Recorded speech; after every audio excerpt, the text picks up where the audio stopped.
ओंकारं बिन्दुसंयुक्तं नित्यं ध्यायन्ति योगिनः कामदं मोक्षदं चैव ओंकाराय नमो नमः।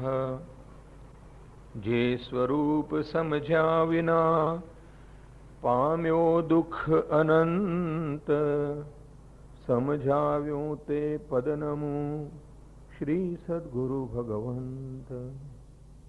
सर्वोपनिषदो गावो दुग्धा गोपाल नंदनः पार्थो वत्सः सुधीर भोक्ता दुग्धं गीतामृतं महत्। हरि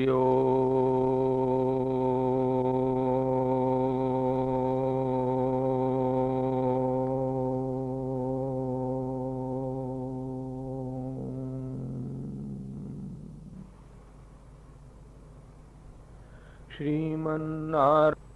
આપણે ગીતા અને ગોપી ગીત માણીએ છીએ, એનો આજે ત્રીજો દિવસ થાય છે।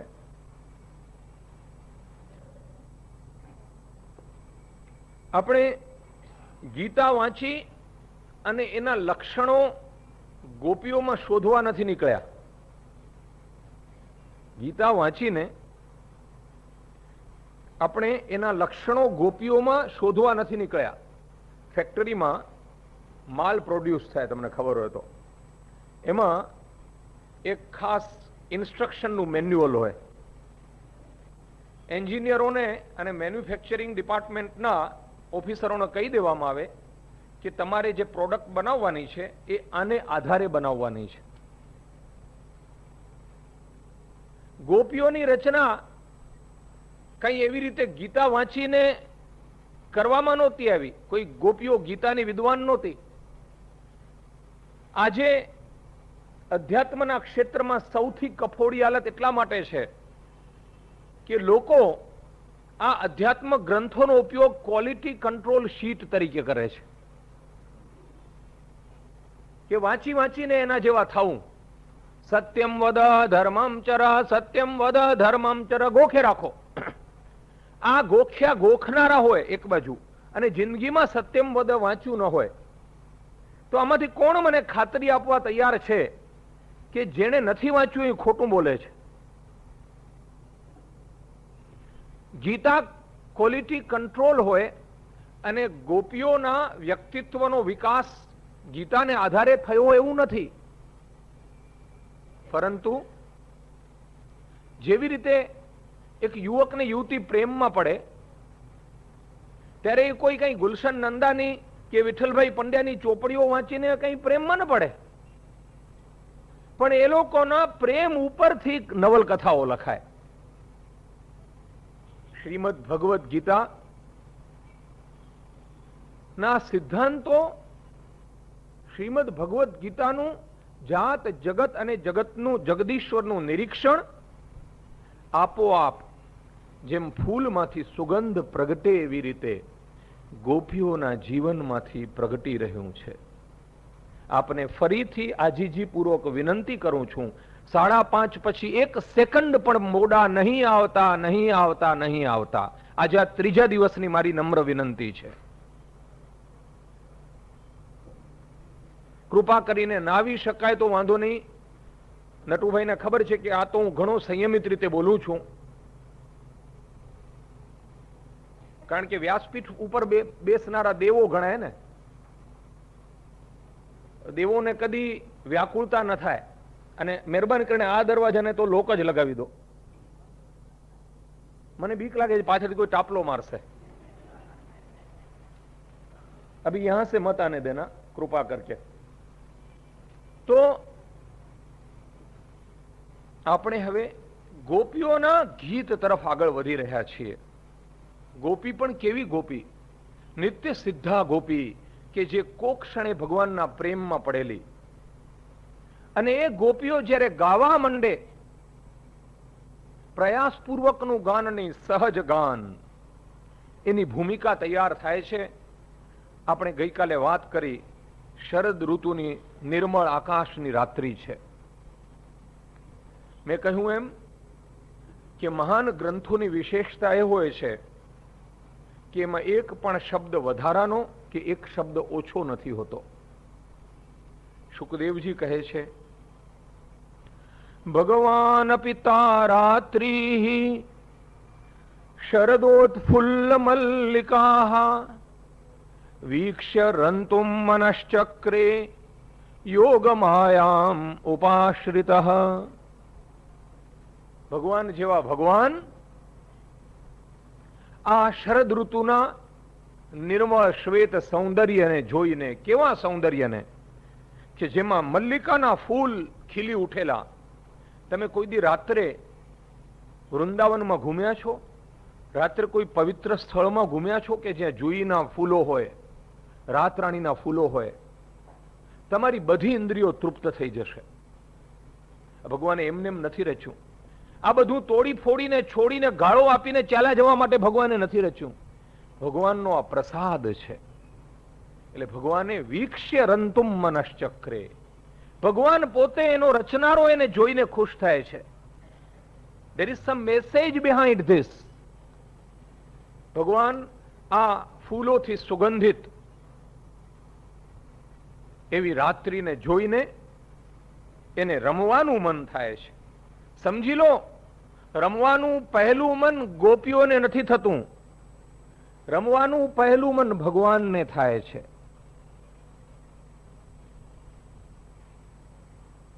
ગીતામાં કહે છે ને ભગવાન કે હૃદયેર્જુન તિષ્ઠતિ ભ્રામયન સર્વભૂતાની યંત્રારૂઢાણી માયા. ઈશ્વર સર્વભૂતાનામ હૃદયેર્જુન તિષ્ઠતિ ભ્રામયન સર્વભૂતાની યંત્રારૂઢાણી માયા. પરમાત્મા બધાના હૈયામાં બેઠો છે અને જે યંત્ર ઉપર જેમ કઠપુતળીઓ નાચે એમ એને દરેકે દરેક સચરાચર જગતને ગતિ આપે છે. આખા રાસમાં કેન્દ્ર સ્થાને ભગવાન છે. હવે આ શ્લોકમાં એક એક શબ્દમાં શરદની આપણે વાત સમજ્યા કે શરદ ઋતુ એટલે કેવી ઋતુ કે જેમાં આકાશ નિર્મળ છે, મેલનું નામો નિશાન નથી. અને કેમ દિવસે રાસલીલાની અને રાત્રે કેમ? કોઈ દી વિચાર કર્યો છે? આ બેન કહેશે કદાચ, કાલે એમને શરદ ઋતુ માટે પ્રકાશ સરસ ફેંક્યો. રાસલીલા દિવસે નહીં, શું આમાં પણ માત્ર કામવાસના જ છે? આપણે ગીતાની વાત કરીએ છીએ. વીક્ષ ભગવાન અપી તા રાત્રિ શરદોત્ફુલ્લ મલ્લિકા. રાત્રિ કેવી? શરદ ઋતુની પણ રાત્રિ યાદ આવે છે. યા નિશા સર્વભૂતાનામ તસ્યામ જાગર્તિ સંયમી યસ્યામ જાગ્રતિ ભૂતાની સા નિશા પશ્યતો મુનેઃ. યા નિશા સર્વભૂતાનામ તસ્યામ જાગર્તિ સંયમી. ગોપીઓનો પ્રેમ એ સંયમ છે, ભોગ વિલાસ નથી. ગોપીઓ તો સંયમની પરાકાષ્ઠા છે. કાલે વાત કરી ને કે કામમ ક્રોધમ ભયમ સ્નેહમ સૌહૃદમ યાંતિ તન્મયતામ હિતે. ગોપી ગીતમાં કહ્યું છે ને કે જે ભેગી દિશા બદલાઈ જાય ને દશા બદલાઈ જાય. એ ગુસ્સો, એ પ્રેમ, એ આકર્ષણ, જે ક્ષણે બધું પરમાત્માની દિશામાં જાય એ બધું જ પ્રસાદ રૂપ બની જાય. પછી એ બાંધે નહીં, મુક્ત કરે, એ બાંધે નહીં, છોડે. એટલે યા નિશા સર્વભૂતાનામ તસ્યામ જાગૃતિ સંયમી. ગોપીઓ દોડતી દોડતી આવે છે, મધરાતનો સમય છે અને જાગે છે. મુરલીનો સૂર સંભળાય છે રાત્રિના એકાંતમાં, જ્યારે બધા સૂતા હોય. સૂતાના અનેક અર્થ છે. જ્યારે બધા અજાગૃત અવસ્થામાં હોય, ભાન વિહોણા હોય, દુનિયાને ઊંધા ચશ્મા ડાહ્યા દીવાના લાગે, ત્યારે તમારી સાથે ચાલતો માણસ, તમારી સાથે વર્તતો માણસ, તમે સૂતા હો ને પેલો જાગતો હોય. ખુલ્લી આંખે આપણે સૂતા હોઈએ છીએ ભાઈ મારા. હું તો લોકલ ટ્રેનમાં મુસાફરી કરું, એવા નેપોલિયનો ઘણા દેખાય છે. તમે જોયા છે? મારા બેટા હાથ પકડીને ઊંઘતા હોય આમ, એટલે જાગૃત હોય ને ઊંઘતા હોય, જાગૃત હોય ને ઊંઘતા હોય. જોયા જ તમે? અને જો તમારો ખભો મળ્યો તો અઠે દ્વારકા. યા નિશા સર્વભૂતાનામ તસ્યામ જાગૃતિ સંયમી અને યસ્યામ જાગૃતિ ભૂતાની. દુનિયાના ક્ષણભંગુર પદાર્થોમાં જે સામાન્ય જન સમાજ જાગે છે, કોન્શિયસ છે, સભાન છે, એ બાબતમાં સંયમી વ્યક્તિઓ સંપૂર્ણ બેખબર છે. They are not influenced at all. એને અસર જ નથી થતી. હાડકું પડ્યું હોય તો તમને કંઈ પણ એની પરવા કરવાનું મન થશે, પણ કૂતરું હશે તો શું થશે? હાડકાને જોઈને મોઢામાં પાણી આવશે ને, લબકારા મારશે. બસ આ ડિફરન્સ છે સંયમી વચ્ચેનો અને અસંયમી વચ્ચેનો. તો એટલા માટે ભગવાન અપી તા રાત્રિ શરદોત્ફુલ્લ મલ્લિકા વીક્ષ રંતુમ મનશ્ચક્રે. કાલે વાત કરી કે એકોહમ બહુશ્યામ. આપણા દાર્શનિકોએ વિશ્વની ઉત્પત્તિનું કારણ શોધીને કહ્યું કે ભગવાનને લીલા કરવી હતી, બીજું કશું જ નહીં. જે તમે રંગ જુઓ છો, જે તમે ઋતુઓ જુઓ છો, બે આંગળી સરખી નથી, બે માણસ સરખા નથી, અને છતાં આખી દુનિયા સંવાદિતા પૂર્ણ રીતે ચાલી જાય છે. વધે ઘટે તેને કરે બરાબર અને સૌની લે સંભાળ. એ જે રાસ ચાલી રહ્યો છે કે એમાં જુદા જુદા તાલના ઠેકા છે, અટકે છે, રિધમ છે, અને છતાં એની જે મેઇન રિધમ, મેઇન લય કદી તૂટતો નથી. અને આપણે કાલે વાત કરી કે શરદ ઋતુ શા માટે? આપણે વાત કરી ને કે ગોપી ગીતની આખી વાતમાં ગીતાજી પ્રગટે છે. શરદ ઋતુ એટલા માટે કે ભગવાને કહ્યું કે જ્યારે મનની દશા ઉત્તરાયણની માફક શુદ્ધ હોય અને દિવસ શુદ્ધ હોય, મેલનું નામ ન હોય, ત્યારે જેનો આત્મા દેહને છોડે છે એ બ્રહ્મ દશાને પામે છે, એ નિર્વાણ દશાને પામે છે. અને જે દેહ છોડતી વખતે જેના મનમાં મેલ હોય, દેહ છોડતી વખતે જેના મનમાં અસમંજસ હોય, સંશય હોય, પરમાત્મા છે કે નહીં એની ખાતરી એને મરવા સુધી થઈ ન હોય, એ ફરીથી જન્મ લે છે. ફરીથી એનો પુનર્જન્મ નિશ્ચિત છે. હવે આનો અર્થ ઘણા જુદી જુદી રીતે કરે છે. ઘણા એમ કહે કે ઉત્તરાયણમાં જેનું મરણ થાય એ ઉત્તમ, દક્ષિણાયનમાં મરણ થાય અને જન્મ મળે. એને જેને જેવો અર્થ કરવો હોય તે.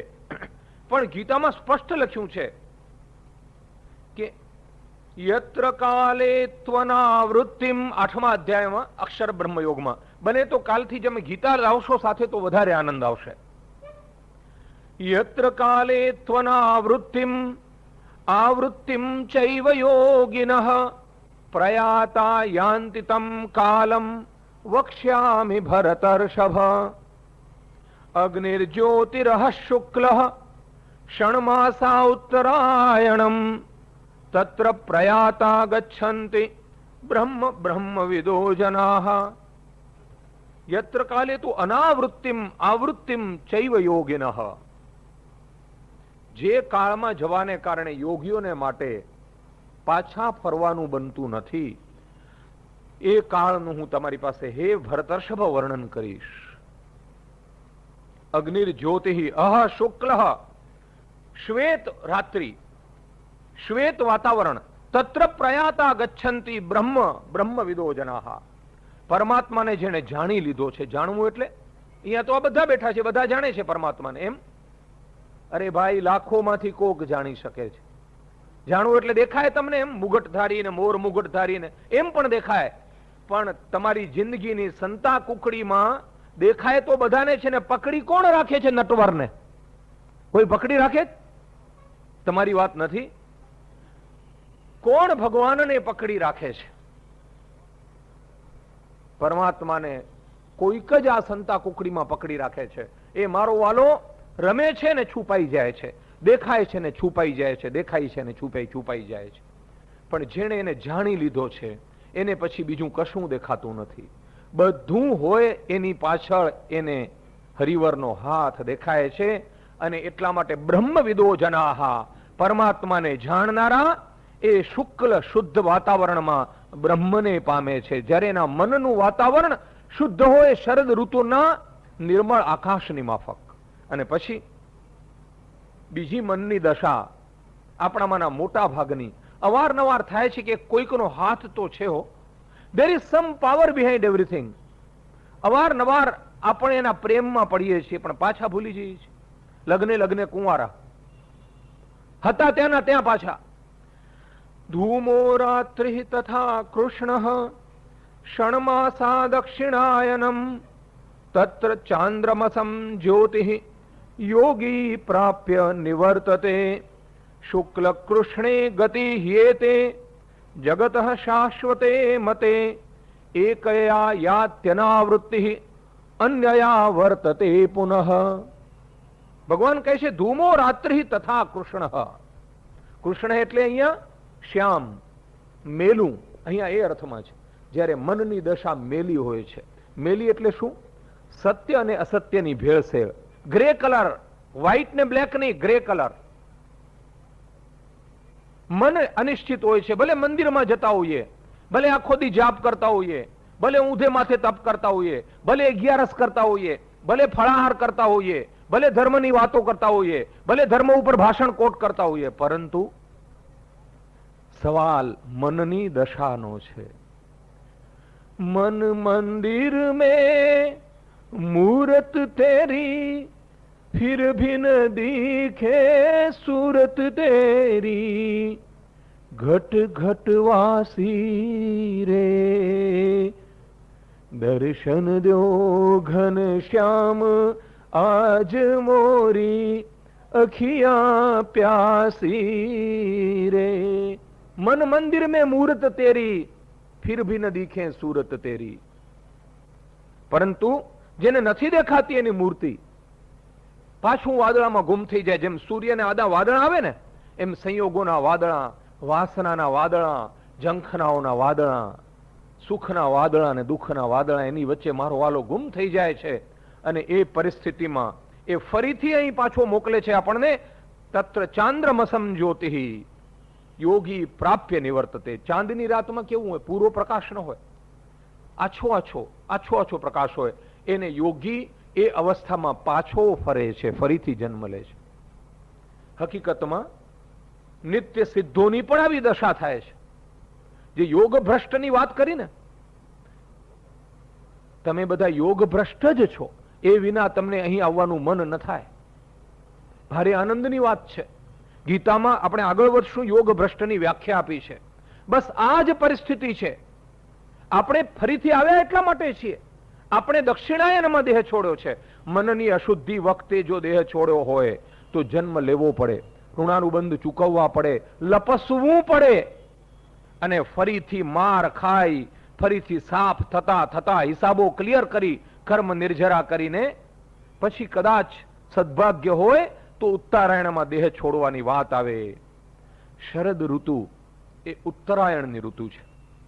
ઉત્તરાયણ જેવી શુદ્ધ ઋતુ છે કે જ્યાં મનનું આકાશ નિર્મળ હોય. ભગવાનની મુરલી, ભગવાનની રાસલીલા માણવાનો માહોલ તો જ રચાય કે જો આપણું હૈયાનું આકાશ શુદ્ધ હોય, આપણી આંખોને મોતિયો ન નડતો હોય, આપણી આંખે પડળ ન હોય. અને વીક્ષ રંતુમ મનશ્ચક્રે. વાત ખાલી ગોપીઓ સાથેની રાસલીલાની નથી, આખી દુનિયાની રાસલીલાની છે. મેં તમને કાલે કહ્યું કે પરિત્રાણાય સાધુનામ વિનાશાય ચ દુષ્કૃતામ ધર્મ સંસ્થાપનાર્થાય સંભવામી યુગે યુગે, એમ જ્યારે ભગવાને ગીતામાં કહ્યું ત્યારે યાદ હોય તો મેં વાત કરી કે કંસને પેદા કરે છે, દુર્યોધનને પેદા કરે છે, સાથે ગોપીઓને પણ પેદા કરે છે. અને આ વિશ્વમાં એને માટે આવવાનું શક્ય કોને કારણે બને છે? એ ગોપીઓને કારણે. એ ગોપીઓનો પ્રેમ એને ટકાવી રાખે છે. તો આખી આ જે રાસલીલા છે એ આ વિશ્વની, આ બ્રહ્માંડની પ્રતીક છે. પેલું મને બહુ ગીત યાદ આવ્યું, વારે વારે આવે છે. જરા બીજે તો કોઈ ઘરમાં તો કોઈ સાંભળે નહીં ગાતા હોય. આખી વિશ્વની રચના આપણા દર્શનમાં કરી છે. માડી તારું કંકુ ખર્યું ને સૂરજ ઉગ્યો, મંદિર સર્જાવ્યું ને ઘંટાર વગાજ્યો, નભનો ચાંદલિયો. ગાઓ બેન. જો કંકુ ખર્યું ને સૂરજ ઉગ્યો, માડી તારું કંકુ ખર્યું ને સૂરજ ઉગ્યો. યોગ માયાનું કંકુ ખર્યું ને સૂરજ ઉગ્યો. અને સૂરજ અને ચંદ્રની કલ્પના, આખું વિશ્વ એક મહારાસ છે. અને એ દૃષ્ટિએ જુઓ કે એક એક શબ્દ કમાલ છે. વીક્ષે રંતુમ મનશ્ચક્રે, ભગવાનને ભાવ પેદા થયો કે આ વિશ્વની હું રચના કરું. આખી રાસલીલા, રાસલીલા મોનોટોનસ ન હોય, લશ્કરની ચાલ મોનોટોનસ હોય. આ દુનિયાની ચાલ લશ્કર જેવી થઈ જાય તો તમે ઈચ્છો તેવી ઠાપ ઠાપ ઠાપ ઠાપ, left right left right left right. કેમ એની કલ્પના નથી કરી વ્યવસ્થિત ચાલવાની? આપણે ત્યાં આ વિશ્વને રાસની કલ્પના કરી છે. રાસ કેટલો બધો મધુર હોય. અને અહીંયા ભગવદ્ ગીતાના શ્લોકો યાદ કરો. ભગવાન કહે છે કે આ વિશ્વની રચના હું કેવી રીતે કરું છું. મનશ્ચક્રે, જે ગોપી ગીતમાં ભગવાને મુરલી વગાડી શા માટે? રમવા માટે. આ વિશ્વ શા માટે રચ્યું? હવે ગીતાનો જવાબ સાંભળો.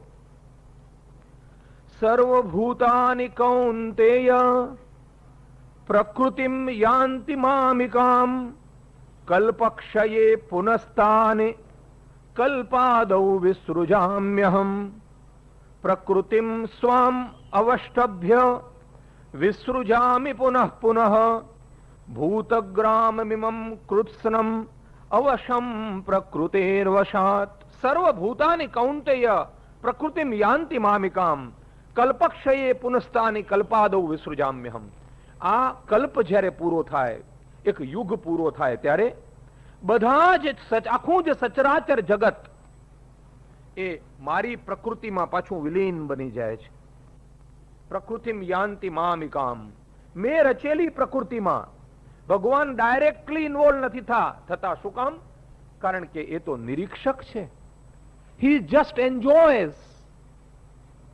અને એક મજા જોજો, આપણે ચાવી દીધેલા રમકડા નથી. ગતિ આપણને આપે છે, પણ ગતિમાં ઠેકો કેવો દેવો એ આપણા ઉપર છોડ્યું છે. નકર એને મજા શું આવે? તમારા ઘરમાં નાનું બાળક હોય અને એ કુદાકુદ કરતું હોય ત્યારે ખબર છે ઘણા ઘરના ડાયા માણસો કહે છે કે બહુ એને આડા ના હોય એને એની રીતે રમવા દો. કેવી અદ્ભુત વાત છે. એની મજા છે. એમાં તમે કહો કે તમે મોટા છો એટલે એ પણ એમ હાલે, ચૂપચાપ બેસી જા, ડિસિપ્લિન થી બેસી જા. રે ના, બાળપણનું સત્યાનાશ વળી જાય. એ ગુલાંટ મારે છે ને તો મજા છે. ઠુમકી ચલત રામચંદ્ર બાજત પૈજનિયા. ભગવાને આપણને બધાને છૂટા રમતા મૂકી દીધા છે. એમાંથી કોઈક એનો લય પકડી લે છે અને એની સાથે રાસ રમવા લાગી જાય છે. અને કોઈક બેતાલા ગમે તેમ જમણો પગ આમ ને ડાબો પગ આમ, ન મળે સૂર ન મળે તાલ. ભગવાન કહે છે કે બધું જ સચરાચર જગત એ પાછું પ્રકૃતિમાં વિલીન થાય છે. એટલે let us understand it clearly કે પરમાત્મા આપણને રોબોટ નથી બનાવ્યા. We are not programmed dolls.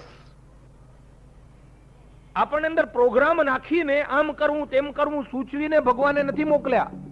તો એને મજા ક્યાંથી આવે રમવાની? એ જનરેટર છે, એ તાકાત છે, એ શક્તિ છે. અને હી વર્ક્સ થ્રુ ધી પ્રકૃતિ. તમને જે ભાવો જાગે છે ને કે આ સર્વે સોરાણા ગજવામાંથી કંઈ કાઢી લઉં, ના, તમારી વાત નથી, માફ કરજો, આ બીજાની વાત છે. બહાર આવે એટલે જરા લાફો મારી લઈશ. પછી જાત જાતના વિચારો આવે ને, અનેક જાતના. કાલે પેલા વેચી નાખું, કાલે ખરીદી લઉં. એ બધી જે ગણતરીઓ જાગે છે એ બધાને કેમ એક સરખી નથી જાગતી? That is the pleasure. પરમાત્માએ આ બાબતમાં તમને ઇન્ડિપેન્ડન્સ આપ્યું છે એટલે પ્રકૃતિની વાત કરી. અને પ્રકૃતિમ સ્વામ અવષ્ટભ્ય વિસૃજામિ પુનઃ પુનઃ. મારી પ્રકૃતિના આની મદદથી, મેં જ રચેલી પ્રકૃતિની મદદથી હું આ વિશ્વને ફરીથી સર્જું છું. ભૂતગ્રામમ ઇમમ કૃત્સ્નમ અવશમ પ્રકૃતે વશાત. અને ફરીથી હું અવશ બનીને પ્રકૃતિને વશ એવી આ દુનિયાને રચતો જ રહું છું. મારો આ સ્વભાવ બની ગયો છે. ફરીથી પ્રકૃતિમાં વિલીન થાય છે અને ફરીથી નવો યુગ થાય ત્યારે આ વિશ્વ ફરીથી પેદા થાય છે. સર્જન અને વિસર્જન એ મારી રમતનો ભાગ છે.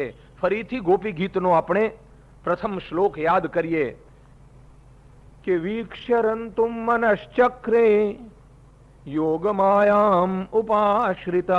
યોગમાયાનો આશ્રય લઈને, જ્યાં યોગમાયા શબ્દ વાપર્યો છે એ જ ગીતા પ્રકૃતિની વાત કરે છે. અને જુઓ, એ નટવર, એ ગોવર્ધન ધારણ કરનાર એ કનૈયો કેટલો ઉસ્તાદ છે. શું કહે છે સાંભળો. નચ મામ તાનિ કર્માણિ નિબધ્નંતિ ધનંજય ઉદાસીન વદાસીનમ અસક્તમ તેષુ કર્મસુ. હું આ બધું રચું છું પણ હું કદી એમાં રાગ દ્વેષથી જોડાતો નથી. ઉદાસીનવદ આસીનમ. ઉદાસીન, હાયર પેડેસ્ટલ ઉપર ઉભો હું જોયા કરું છું. ઉદાસીન એટલે દિવેલિયા ડાચા વાળો, એ અર્થમાં ઉદાસીન. ઉદાસીન, હું ઊંચે બેસીને રામ જરોખે બેઠ કે સબકા મુજરા લેત, જૈસી જિસકી ચાકરી વૈસા ઉસકો દેત. ઉદાસીનવદ આસીનમ. વિશ્વથી અલગ રહીને અસક્તમ તેષુ કર્મસુ. આ પ્રકૃતિમાંથી તમે જે સિલેક્ટ કરો છો અને તમારા જન્મ મરણના બંધન ઉભા કરો છો, અથવા મોક્ષ તરફ જાઓ છો, ભગવાનના મિલન તરફ જાઓ છો, એ બધામાં હું તો તટસ્થ છું. ફેર તો પછી તમે કહેશો કે આ ભક્તિનો શું અર્થ? જો એ હાથ ઊંચા કરીને ઉભો રહી જાય તો અમને શું સમજે? તું તારું કામ કરે, અમે મારું કામ કરીએ. કા કેમ એ સવાલ નથી કરતા? સર્વેશભાઈ ટેવાયેલા નથી. તમે એમને બાળપોથી જેમ ગીતા શીખાવો, પેલો, બીજો, ત્રીજો, ચોથો અધ્યાય. ના ના ના, એડવાન્સ લોકો છે ભાઈ. 12 મહિનાથી ગીતા ચિંતન માળા સાંભળે છે. એ લોકો પાસે કેમ બાળક જેમ ગીતા ઓછી સમજાવાય?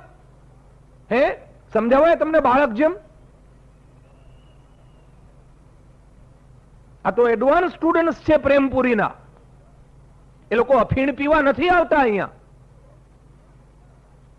તો ભગવાન કહે છે કે ઉદાસીનવદ આસીનમ અસક્તમ તેષુ કર્મસુ. એટલે કે કર્મથી હું લેપાતો નથી. તો ભક્તિ શા માટે ભાઈ મારા? કોઈ દી વિચાર કર્યો છે? ભક્તિ એટલા માટે કે સનાતન છે.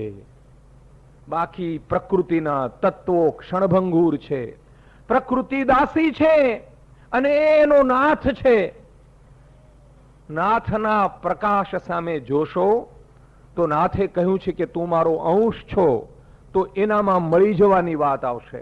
અને એની દાસી સામે જોશો તો દાસી ફરી ધક્કા મારી અને આ જન્મ મરણના ચક્રાવામાં મોકલશે.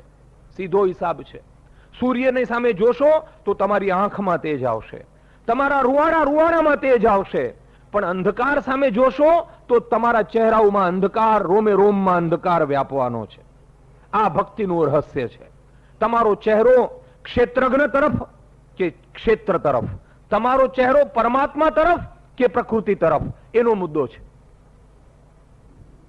હવે ભગવાન કહે છે મયાધ્યક્ષેણ પ્રકૃતિ સૂયતે સચરાચરમ હેતુનાનેન કૌંતેય જગદ વિપરિવર્તતે.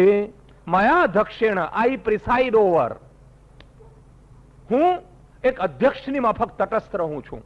અને સૂયતે સચરાચરમ પ્રકૃતિ. આ પ્રકૃતિ સચરાચર જગતને જન્મ આપે છે. અને પછી હેતુના અનેન કૌંતેય. હે કૌંતેય, આ હેતુથી જગત પરિવર્તન પામ્યા કરે છે. જગતની રચનાનું કારણ ગીતામાં 4 શ્લોકમાં સ્પષ્ટ આપી દીધું. અને ફરીથી ગોપી ગીત યાદ કરો. વીક્ષ્ય રંતુમ મનશ્ચક્રે. મજા જુઓ કે જો ભગવાને આપણે એમ આક્ષેપ કરવામાં આવે કે હિન્દુઓમાં તો એમ ભગવાન બધું કર્યા કરે ને આપણે જલસા. અરે કોણે કહ્યું? બાપ જન્મારે ગીતા વાંચી છે? બાપ જન્મારે વાંચી છે કોઈ દી? ભગવાને એમ નથી કર્યું. ભગવાને તને સ્વાતંત્ર્ય આપ્યું છે. ગોપીઓને જો સ્વાતંત્ર્ય ના આપ્યું હોત તો હુકમ કરત, ચલો ગોપીઓ, અને ગોપીઓ વિલીન થઈ જાત અંદર. ના ના ના ના, ગોપીઓને પીડા આપી, ગોપીઓને પતિ આપ્યો, ગોપીઓને પત્ની આપી, ગોપીઓને સંસાર આપ્યો, ગોપીઓને પુત્રો આપ્યા, ગોપીઓને ગાય બળદ ભેંસ દહીં દૂધ વલોવાનું કામ આપ્યું, ગોપીઓને બાળકો આપ્યા, ગોપીઓને સંઘર્ષ આપ્યો, ગોપીઓને જીવન આપ્યું. એની વચ્ચેથી કાનુડાને શોધતી શોધતી વનમાં આવી પહોંચે છે. They are not robots. એ લોકો રોબોટ્સ નથી, ગોપીઓ. ભગવાન એને ખેંચે છે, પણ કેવી રીતે? એનું વ્યક્તિત્વ સ્વતંત્ર રાખીને. ભગવાન તરફ બધા દોડતા નથી હો, આખી દુનિયા. એ તો કેટલીક ગોપીઓ દોડે છે. હજી આગળ વધશું, બહુ મજા આવશે. ગોપીઓ પણ બધી નહીં, ગોપીઓ પણ બધી નથી દોડતી. કેટલીક જ ગોપીઓ ભગવાન તરફ દોડે છે. ગીતામાં એક શબ્દ આવે છે, અવ્યભિચારિણી ભક્તિ. વ્યભિચારી એટલે કોણ? કે જે એક સાથે અનેક સાથે સંબંધ રાખે. અવ્યભિચારી એટલે કે જે માત્ર એક સાથે સંબંધ રાખે. ભગવાને ગીતામાં ભક્તિ માટે કહ્યું છે કે મારા પ્રત્યે જેની ભક્તિ અવ્યભિચારિણી છે, માત્ર એક ભરોસો, એક બલ, એક આશ વિશ્વાસ, એવી જેની ભક્તિ હોય, એ સમજવી હોય તો હવે ગોપી ગીતમાં ગોપીની દશા જુઓ. ભગવાને વધારે હજી વિશ્લેષણ કર્યું છે, કારણ કે આપણે ખાલી માલામાલ ખાઈએ, ગોપીનું વર્ણન સમજીએ ને ગીતાની ફિલસૂફી બાજુમાં, એ કામ ના આવે. કર્મ બ્રહ્માર્પણ યોગ હજી આપણે પેલા 5 અધ્યાયમાં જ આંટા મારીએ છીએ. કર્મ બ્રહ્માર્પણ યોગ 4થો અધ્યાય. ભગવાન કહે છે કે તારા કર્મો મને અર્પણ કર. પણ ભગવાનના કહેવાથી વારંવાર કહું છું, કોઈ કરે છે ખરો? કોઈ કરે છે ખરો ભગવાનના કહેવાથી? બહુ એક અંગત વાત કરું કે આપણે એટલા દંભી છીએ કે એક ભાઈ, એમણે બહુ સુંદર વ્યાખ્યાન આપ્યું ગીતા ઉપર એક સ્થળે. મારા મિત્ર છે. પ્રવચન પૂરું થયું એટલે એક શ્રોતાએ કહ્યું કે મને તમારી કેસેટો જોઈએ.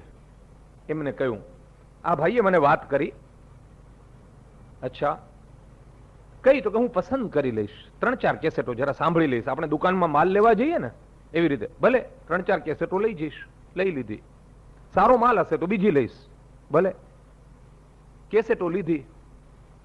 હવે આ ભાઈ પોતા માટે કઈ નહોતા કરતા, એમણે કોઈ સારી પ્રવૃત્તિ માટેનું ટ્રસ્ટ હતું. સીધી રીતે તો માણસો પૈસા આપે નહીં, માણસને તો ના અપાય ને, પૈસા તો પથરામાં નખાય, જીવતા માણસને ન અપાય. એટલે ભાઈ આમણે કહું કે કેસેટના પૈસાનું શું, તો ને જરા સાંભળીને પાછી આપી દઈશ. તમે ખેલ સમજ્યા? ભગવાનના નામની અંદર પણ વેપાર, ભગવાનનું નામ પણ મફત જોઈએ છે. આપણું મનોવિજ્ઞાન અજબનું છે, ખાસ કરીને આપણા હિન્દુઓનું, આપણા ભારતીયોનું. એના ઉપર પીએચડી કરવું જોઈએ ને રિસર્ચ કરવી જોઈએ કે what how the mind works. આ વાત અહીંયા એટલા માટે આવી કે ભગવાનને માટે જ્યારે ત્યાગ કરવાની વાત આવે છે, પરમાત્મા માટે ત્યાગ કરવાની વાત, ત્યારે કેટલા તૈયાર થઈ શકે છે. એમાં મોટી મોટી વાત તો પછી, એને અર્પણ કરવાની વાત પછી, અરે થોડુંક જતું કરવા કોણ તૈયાર છે? સ્લાઇટ ઉપવાસ હતો, એમ આપણે ફળાહારને નામે કેટલું ઘુસાડ્યું છે, તમે વિચારો તો ખરા. કેટલું ઘુસાડ્યું આપણા વૈષ્ણવોએ, અને જૈનોએ પણ કેટલું ઘુસાડ્યું. પર્યુષણ પૂરું થાય એટલે તમારે જુઓ, પૈસાની નું પ્રદર્શન કરવાની દોડ ચાલે, છાપામાં જે જાહેરાતોનો મારો ચાલે તમે જુઓ. એમાં લાણી કરે, એમાં પણ મારા બેટા પૈસાનું પ્રદર્શન કરે, પાછા દળી દળીને ઢાંકણીમાં. અને માત્ર જૈનો નહીં, માત્ર વૈષ્ણવો નહીં, દુનિયાના તમામ સંપ્રદાયોમાં ભગવાનનો ઉપયોગ જાતને ને જગતને છેતરવા માટે કરવામાં આવે છે. એક બ્રાન્ડ અને ગુડવિલ, કર્મનું બ્રહ્મને અર્પણ આમ ન થાય. ગીતા સાંભળવાથી બ્રહ્મને અર્પણ કરવાની ઝંખના જાગતી નથી. એને માટે તો ગોપી બનવું પડે, અને એને માટે કોઈ ટેકનિક નથી. અત્યારે પણ કેટલા એના મગજ ક્યાંય ને ક્યાંય ભટકતા હશે. આ ભાઈ દરવાજો ખોલીને શું કરી રહ્યા છે? Human psychology. અને આપણે કર્મને બ્રહ્મને અર્પણ કરવાની વાત કરીએ. અહીંયા બેસ્યા એટલે પુણ્ય થઈ ગયું, એના કરતા ભાઈ દારૂના બારમાં બેસવું સારું. કમસે કઈ નક્કર તો પ્રાપ્ત થાય. અહીં આવીને જો આપણે સૂઈ જઈએ તો કર્મને બ્રહ્મને અર્પણ કરવાની વાત ક્યાંથી આવવાની છે? તો અધ્યાય 4 ભગવાન કહે છે, અજોપી સન અવ્યયાત્મા ભૂતાનામ ઈશ્વરોપી સન પ્રકૃતિમ સ્વામ અધિષ્ઠાય સંભવામ્યાત્મમાયયા. અજોપી સન અવ્યયાત્મા ભૂતાનામ ઈશ્વરોપી સન. આ સમગ્ર સચરાચર જગતનો હું ઈશ્વર છું, છતાં પણ પ્રકૃતિમ સ્વામ અધિષ્ઠાય, હું પોતે ઇન્વોલ્વ નથી થતો, પણ મારી પ્રકૃતિના દ્વારા સંભવામી આત્મમાયા, મારી પ્રકૃતિ દ્વારા હું જન્મ લઉં છું. કેવી રીતે? હમણાં તો એમ કહું કે હું ઇન્વોલ્વ થતો નથી, બંધાતો નથી. હું એવી રીતે જન્મ લઉં છું, મારી જંખના જન્મ લે છે. મેં એક ચિત્ર દોર્યું હોય, એના વચ્ચે ને મારા વચ્ચે કયો સંબંધ છે? મારું ચિત્ર છે. હું એક નાટક રચું તમારી સામે કચ્છ દેવયાનીનું, એના વચ્ચે ને મારી વચ્ચે શું સંબંધ છે? મને દેવયાની કે કચ્છ પ્રત્યે પક્ષપાત હોય, અને છતાં મારું નાટક છે. બસ દિગ્દર્શક નાટક રૂપે જન્મ લે છે, ચિત્રકાર ચિત્ર રૂપે જન્મ લે છે. અને ભગવાને આ જે વાત કરી કે સંભવામી આત્મમાયા, સાહેબ આપણે રાધાજી વિશે વાત કરશું. અરે રાધાજી કોણ છે? ગોપી કોણ છે? ભગવાન પોતે છે. રાધાજીનો જન્મ કેમ થયો એની વાત આગળ જતા. રાધાજીના જન્મદાતા કોણ? ભગવાન પોતે. બ્રહ્મ વૈવર્ત પુરાણમાંનો ઉલ્લેખ છે. અને આપણે ગોપીઓની દશા જોઈએ, જેવા તેવા દોડતા નથી ભગવાન પાછળ. ગોપી ગીત, ફરીથી પાછા ગોપી ગીતમાં આવીએ. નિશમ્ય ગીતમ તદનંગ વર્ધનમ વ્રજ સ્ત્રિયઃ કૃષ્ણ ગૃહીત માનસાઃ આજગમુરન્યોન્યાલક્ષિતોદ્યમાઃ સયત્ર કાંતો જવલોલ કુંડલાઃ. ગીતાઓ, માફ કરજો, ગોપીની દશા કેવી થઈ ગઈ. રોજ વાત કરી કરીને ગોપી બોલતા ગીતા બોલાઈ જાય છે, અને ગીતા બોલતા ગોપી બોલાઈ જાય છે. કે નિશમ્ય ગીતમ તદ અનંગ વર્ધનમ. એ કામ એટલે કેવો કામ? અનંગનો અર્થ કામ, અવ્યભિચારી કામ. જ્યારે એક પત્ની પોતાના પતિને પરમેશ્વર સમજીને સર્વસ્વ સમર્પણ કરે છે, સર્વસ્વ, જીવંત પતિ પ્રત્યે પણ આવું સર્વસ્વ સમર્પણ શક્ય નથી. પણ જ્યારે પરમાત્મા પ્રત્યે તમારી તમામ કામનાઓ અર્પણ થાય, એ કામની અહીં વાત કરી છે. એનો સૂર સંભળાય ને બધું એને અર્પણ કરી દેવાનું મન થઈ જાય. વિચાર કરો શું કહે છે. એનો સૂર સંભળાય અને બધું એને અર્પણ કરીને ચાલી નીકળવાનું મન થાય. એક ભાઈ ટ્રેનમાં મુસાફરી કરતા હતા અને પૈડાનો રાત્રે અવાજ આવવા માંડ્યો. રાત્રે ટ્રેનનો કોઈ દી તમે અવાજ સાંભળ્યો છે? સ્લીપર કોચમાં હો ત્યારે ઘર સતત આવ્યા કરતો અવાજ છે. અને એ ભાઈ વિચારે ચડી ગયા. સવારે ઉઠી અને એમને દીક્ષા લઈ લીધી કે ચક્રાર પંક્તિરિવ ગચ્છતિ ભાગ્ય પંક્તિ. આ જન્મ મરણનું ચક્ર બરાબર આમ જ ચાલ્યું જાય છે ને એમાંથી છૂટતો નથી. મારે છૂટી જવું છે. સૂર સંભળાણો ને ભાગી નીકળો એ માણસ. નિશમ